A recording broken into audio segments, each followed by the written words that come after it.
Bonjour, donc on va essayer aujourd'hui de répondre à votre question. Reste-t-il de la place pour l'éthique dans le collapse? Alors c'est une question compliquée, on va la découper en morceaux.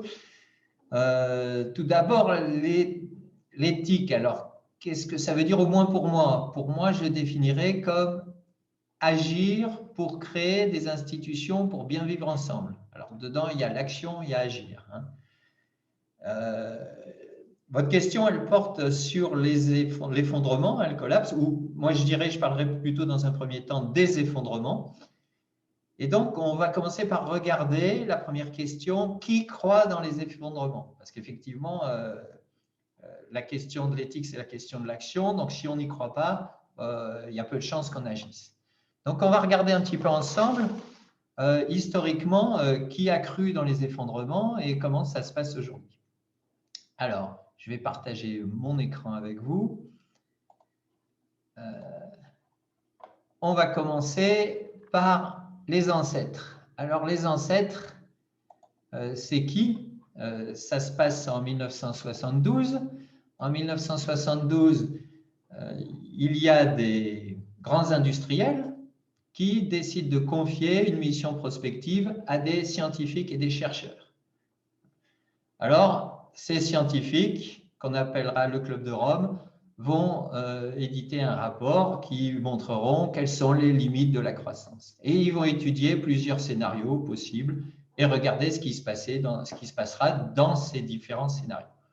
Alors, on en parle dans notre livre avec Michel Griffon qui s'appelle « La planète essaie, crisez-nous ».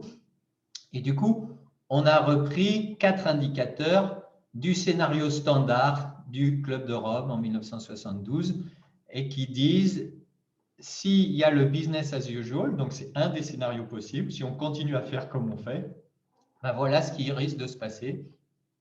Et donc, en prenant 4 indicateurs, voilà le quota alimentaire, ben, dès l'année 2010, 2010, il y aura des problèmes d'alimentation mondiale. Il y aura des problèmes de pollution qui vont augmenter jusqu'en 2040, puis descendre en vert. Et puis, la population, dès 2060, on aura une population qui va diminuer, qui va même diminuer fortement. Donc, c'est assez inquiétant de continuer le business as usual. Alors, ils montrent même, à cette époque, ils avaient la pollution, mais ils n'avaient pas pris en compte le changement climatique et les émissions de gaz à effet de serre. Mais par contre, ils avaient fait d'autres scénarios. Et il y a plein d'autres scénarios. Donc, un scénario où ils disent, bah, écoutez, on va trouver 2 fois plus de ressources naturelles que ce qu'on pense aujourd'hui. Et donc, c'est un peu le cas. Sur le pétrole, on a découvert beaucoup plus de ressources de pétrole, plus le gaz de schiste. Donc, si on a 2 fois plus de ressources naturelles, qu'est-ce qui va se passer? Ben, ça va être pire, ils disent, parce que la pollution va croître exponentiellement à partir vers 2030-2040, vous voyez. Et puis, du coup, ce sera encore plus catastrophique pour la population et le quota alimentaire va baisser dès 2020. Et du coup, on peut se demander si on n'est pas dans ce scénario-là. Alors, on est à une époque, ce même Denis Meadows, vous le voyez, ben, il y a 5 ans, il a dit ben, finalement, on peut plus rien faire, on va dans le mur par rapport à ce qu'on avait prévu, tout est déjà grandement joué. C'est une époque de planification, 1972, où encore on croit qu'on peut planifier, que les États peuvent planifier les choses pour 5 ans, 10 ans, 20 ans. Alors, ce qui s'est passé, c'est que dans les années 80, ça a été embêtant de planifier parce qu'il y a les forces qui sont arrivées, les forces des marchés, et qui ont dit ben non, laissez-nous faire, arrêtons de planifier, arrêtons de mettre l'État partout, et du coup, naturellement, tout va bien se passer avec les marchés. Les marchés vont pouvoir tout gérer, y compris la pollution. Il suffira de mettre les bonnes incitations partout. Et alors, par rapport à ça, vous avez, mettons qu'on est en 2000 maintenant, on est 30 ans plus tard, en 2000, et vous avez des gens comme Lester Brown, qui sont des économistes et des agronomes, qui travaillent avec des scientifiques et puis qui se disent on peut encore résoudre nos problèmes et on est capable de chiffrer combien ça coûte. Donc, on a des problèmes sur l'énergie, donc on pourrait repasser massivement au solaire. On a des problèmes, il faut protéger les pâturages, il faut stabiliser les nappes phréatiques. Et il se met à chiffrer mondialement ce que ça coûterait de rééquilibrer tous les grandes problématiques qui sont là et qui existent fortement en 2000. Donc, Lester Brown avait créé le World Watch Institute bien avant. Et son livre, son excellent livre, a été traduit par mon ami Pierre-Yves Longaretti. Alors, ce qu'il dit aussi, c'est que ça peut se faire parce que, regardez, par rapport au budget des États, ça coûte 3 fois moins cher que ce que consacrent les seuls États-Unis à leur budget militaire. Donc, on peut faire en 2000, on peut encore faire quelque chose. Il faut se bouger. Alors, vous avez aussi d'autres scientifiques, des historiens, qui étudient l'histoire des civilisations, comme Jared Diamond, des anthropologues, qui regardent comment des sociétés se sont effondrées, les Mayas, etc. Et ils analysent quels sont les grands facteurs clés qui ont déclenché ces chutes de civilisation.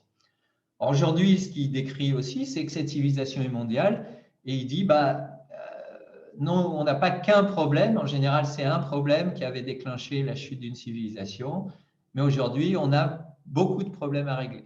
Donc vous voyez ici, on a la destruction des sols cultivables, le problème d'eau, on a les problèmes même de capacité de photosynthèse des plantes, et en Astérix, vous voyez, c'est tous les nouveaux problèmes qui n'ont jamais existé dans le passé. Donc, il met en lumière les énormes menaces sur l'humanité, et maintenant, il n'y a quasiment plus qu'une civilisation. Voilà. Et puis, vous avez, on est en l'an 2000, vous avez les activistes. Vous avez les activistes, vous avez les altermondialistes, et vous avez, par exemple, Suzanne Georges, qui écrit le rapport Lugano, qui est un thriller très intéressant et passionnant. Alors, elle se remet un peu dans le cas du Club de Rome, où il y aurait des industriels ou des riches de la planète qui commanderaient un rapport sur que faire par rapport à l'avenir du monde. Et du coup, elle décrypter l'avenir du monde, et on se rend compte que c'est avec un grand cynisme que les plus riches sont prêts à laisser tomber une grande partie de l'humanité. Voilà. Mais du coup, c'est une vision, il y a une lutte des classes, hein, et les pauvres et les plus riches n'ont pas les mêmes intérêts. Or, c'est quand même assis sur quand même des réalités, parce que il y a certains grands industriels qui n'ont pas du tout intérêt à ce qu'on arrête le business as usual. Alors, dans notre livre « La planète s'écrise et nous », on citait certains cas, mais par exemple, Exxon est le cas typique, c'est le leader mondial de la production d'hydrocarbures, hein, et du coup, il finançait largement les scientifiques pour leur faire dire que ce n'était pas un problème, qu'il n'y avait pas de problème avec les émissions de CO2, que ce n'était pas le vrai problème. Et puis, il y avait des spots télévisés, la propagande massive qui était utilisée. Par exemple, des publicités où on disait ils appellent ça la pollution, nous on appelle ça la vie. Ce gaz est inoffensif et il est indispensable à la croissance des plantes. C'est vrai que le CO2, il est indispensable à la croissance des arbres, par exemple. Voilà. Donc, force du lobbying qui ne veut pas, qui a intérêt à qu'on ne change pas de système. Et dans cette question-là, on est en plein dedans nous-mêmes, parce que nous-mêmes, très souvent, on n'a pas intérêt à ce que le système change parce qu'on en vit. Moi, je suis payé par le système, et du coup, c'est très difficile à demander à ce qu'il change vraiment radicalement. Alors, du coup, c'est appuyé aussi par des scientifiques qui disent il n'y a pas de problème. Alors, en France, on a Claude Allègre, qui à une époque défendait qu'il n'y avait pas de problème, et puis vous aviez John Lomborg qui a écrit un immense livre. Alors, cet immense livre où dedans il raconte il raconte des choses comme ça. Il prend un historique, l'historique de la production agricole mondiale de céréales, vous le voyez là, de 1960 à 2000, et puis finalement il dit voilà, je vais extrapoler la tendance. Je ne suis pas du tout agronome, j'y connais rien, mais ça ne fait rien, je suis statisticien, et j'extrapole et je dis en 2030, et vous voyez, la production va encore augmenter. Donc vous voyez, ces arguments complètement stupides, et sur le plan statistique, qui ne sont pas très valables, parce que si vous regardez la fin de la courbe, on est déjà sur une zone où ça commence à s'aplatir, et les agronomes commencent à se poser moult questions. Est-ce qu'on va pouvoir faire une deuxième révolution verte et augmenter les rendements? Ce qui n'est pas du tout une évidence. Donc voilà, en gros ce qui se passe jusque dans les années 2000. Alors voilà les différents livres. Halte à la croissance, le Club de Rome. Donc en français, ça a été mal traduit. Ça a été traduit par Halte à la croissance, alors que c'était les limites qu'il faut imposer à la croissance. Et puis quelle forme de croissance? Vous avez la version plan B 2.0 de Lester Brown. Vous avez du coup Collapse de Jared Diamond.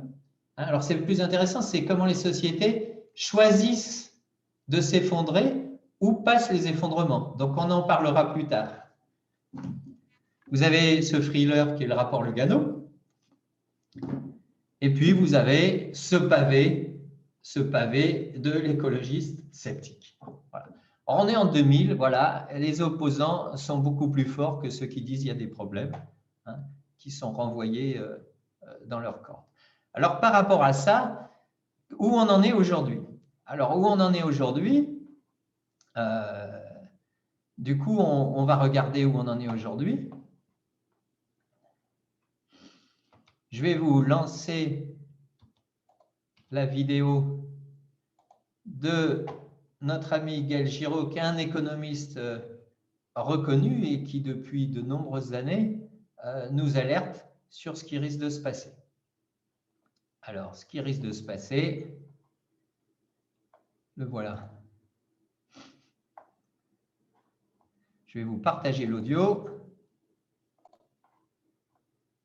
et on écoute. Alors, la question que se sont posées ces scientifiques, c'est combien de personnes vont être exposées dans les années qui viennent, à la fin de ce siècle, à des combinaisons de température et d'humidité létales pour le corps humain, plus de 20 jours par an. Alors la réponse est à la diapo suivante. Donc ils ont regardé dans un premier temps la part des terres émergées sur la planète qui sera exposée à plus de 20 jours de combinaison de température et d'humidité létales pour le corps humain. Le long de la trajectoire rouge, la trajectoire du RCP 8.5, donc qui est le scénario le plus pessimiste. Et ce que vous voyez, c'est qu'à la fin du siècle, on obtient presque 50% des terres émergées sur la planète qui sont exposées à plus de 20 jours de conditions létales de température et d'humidité. Quasiment la moitié des terres émergées sur la planète. Ça, c'est à la fin du siècle. Et ça monte assez vite. Si vous regardez 2050, vous avez déjà plus d'un tiers des terres émergées. Quelle est la part de la population humaine qui sera concernée? Alors là, il y a une grosse hypothèse qui est faite, qui est, supposons que les gens ne migrent pas. Évidemment, ils vont migrer. Mais pour qu'on ait un peu une idée de combien de personnes ça va affecter, faisons l'hypothèse que les gens restent là où ils sont aujourd'hui. Alors, voilà la part de la population mondiale qui sera affectée. Et si vous suivez toujours le graphe, la courbe rouge, le RCP 8.5, vous voyez qu'à la fin du siècle, on obtient quasiment 75% de la population mondiale. Donc quasiment les 3/4 de la population mondiale seraient soumis à plus de 20 jours de conditions létales, de température et d'humidité à la fin de ce siècle, si nous continuons à polluer comme nous le faisons, et si ces gens ne migrent pas. Quelles sont les zones qui vont être touchées? C'est là que ça devient le plus intéressant. Alors, vous voyez, on est dans les mauvaises nouvelles. Alors, pendant qu'on y est, on va continuer. D'autant plus que, du coup, je suis malin. Hein, ce n'est pas moi qui vous les annonce. Je vous les fais annoncer par quelqu'un d'autre. Donc, voilà la deuxième mauvaise nouvelle. Mais évidemment, la combinaison température-humidité, c'est juste un aspect du réchauffement. Il y en a d'autres. Alors, je voudrais vous en montrer un autre, qui est ce qu'on appelle le stress hydrique, c'est-à-dire le manque d'eau. Et ça, on sait maintenant dans la Creuse, et sans doute mieux que partout ailleurs, que c'est une réalité prégnante dès aujourd'hui. Alors ici, le code couleur, c'est quand vous êtes brun foncé, ça veut dire que vous allez perdre au moins 80% de l'eau disponible aujourd'hui. Et là, cette fois-ci, c'est pour 2040, c'est pas pour la fin du siècle. 2040, c'est juste après-demain. Les deux jeunes gens qui sont ici seront juste des jeunes adultes en 2040. Donc brun, ça veut dire vous perdez 80%. Rouge foncé ou rouge, disons, si vous perdez entre 40 et 80%. Je vais revenir sur cette marge d'incertitude. Beige, ça veut dire que vous êtes entre 20 et 40%. Jaune, entre 10 et 20%. Et jaune très pâle, moins de 10%. Et là, vous voyez que ce n'est pas les mêmes zones.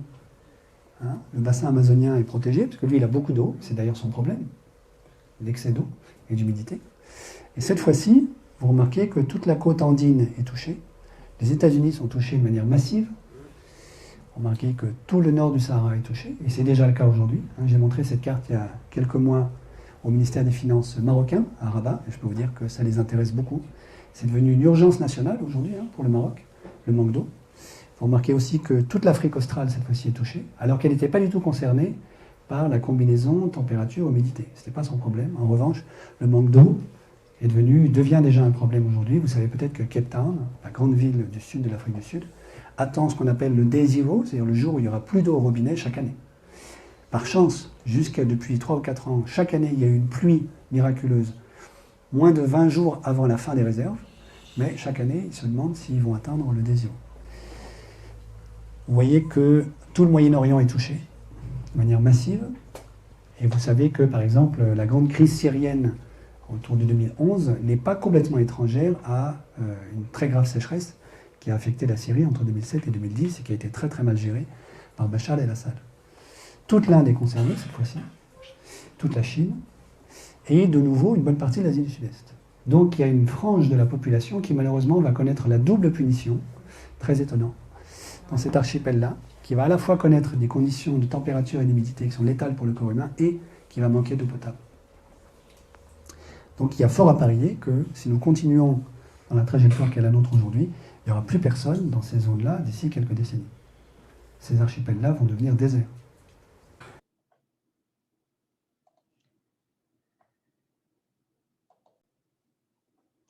Alors vous voyez, quand j'ai écouté ça, moi qui suis habitué aux mauvaises nouvelles, ça fait 20 ans que je travaille sur ces problématiques, j'ai pris un double uppercut dans le foie. Ça m'a effondré, ça m'a perturbé pendant un bon moment. Donc, en fait, aujourd'hui, pour moi, on ne peut vraiment pas nier l'effondrement. On peut nier le fait qu'il y ait un effondrement, un collapse général, un grand soir, etc. Mais par contre, qu'il y ait divers effondrements qui sont en parallèle, qui soient différents sur différentes problématiques. Il y a les problématiques du vivant, 60% de certaines espèces ont disparu, etc. Donc, tout ça, on le sait. Mais du coup, il y a des effondrements de tout ordre, de partout. Il y en a un sur le plan sanitaire. On vit une crise sanitaire terrible qui a des effets induits partout. Il y a cette crise déjà présente et à venir rapidement, c'est 2040, hein, c'est très vite pour le stress hydrique, un effondrement lié au climat, au problème du climat. Il y a aussi un effondrement démocratique. On a vu qu'en France, on a perdu sur l'indice démocratique, on a chuté dans l'indice récemment parce qu'en fait, on est en train d'attaquer nos libertés. Hein. Du coup, est-ce qu'on est encore en démocratie? Et puis derrière, il y a peut-être cet effondrement de l'État qui se présage. Hein. Vous voyez au Liban, vous voyez au Venezuela. Et ce que disent des gens comme Gaël Giraud et d'autres, que l'État, ce n'est pas le problème, c'est la solution. S'il n'y a plus d'État, il n'y a plus moyen d'agir. Et du coup, on va répondre à la question, mais du coup, dans la prochaine vidéo, hein, pour dire est-ce qu'il y a possibilité, dans ce cas d'effondrement, d'une éthique de l'action? Est-ce que c'est possible ou pas? Donc, à la prochaine fois.